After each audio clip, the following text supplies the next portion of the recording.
তো সেদিন বাজার থেকে অনেকগুলো গাজর কিনে এনেছিলাম এবং গাজরের নানা রকম পদও খাওয়া প্রায় শেষ হয়ে গেছিলো। আলু গাজর ভাজা করেছিলাম, তারপর নিরামিষ তরকারিতে গাজর আরও অনেক কিছুই করেছিলাম। তারপরেও দেখছি গাজরগুলো শেষ হচ্ছে না। তো কি করা যায় সেটা ভাবতে ভাবতে আমার মাথায় এলো, কেননা বিকেলে একটু গাজরের হালুয়া করা যাক। তো সেটাই আমার মাথায় এলো। তো এখানে আমি তৈরি করছিলাম গাজরের হালুয়া। তো সেটার ভিডিও তোমাদের সাথে শেয়ার করছি। তো সবার প্রথমে গাজরটাকে ভালো করে কেটে ধুয়ে পরিষ্কার করে একদম পাতলা পাতলা করে কেটে নিতে হবে।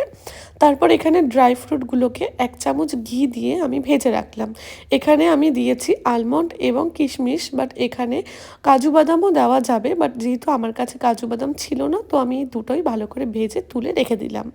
তারপর সেই প্যানেই আমি আবার 1 চামচ ঘি দিলাম।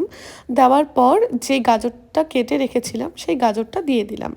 আর এখানে আমি দিচ্ছি 2 কাপ দুধ, আর এখানে আমি আমুল গোল্ড এই দুধটা ব্যবহার করছি।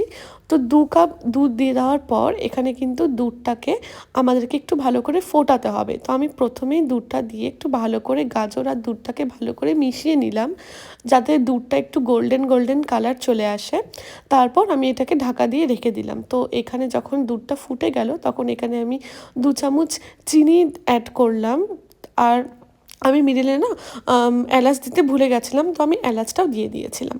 তো তারপর এখানে আমি ড্রাই ফ্রুটগুলো দিলাম আর একদম শুকিয়ে নিলাম। আর এখানে তৈরি হয়ে গেল টেস্টি টেস্টি গাজরের হালুয়া, যেটা খেতে হয়েছিল ভীষণ ভালো। আর এখানে বরমশাই কী করছিল, আর ওকে দিলাম টেস্ট করতে, তো ও তো খেয়ে বললো ভীষণ ভালো হয়েছে। তোমরাও বাড়িতে করো আর আমাকে জানিও কেমন লাগলো।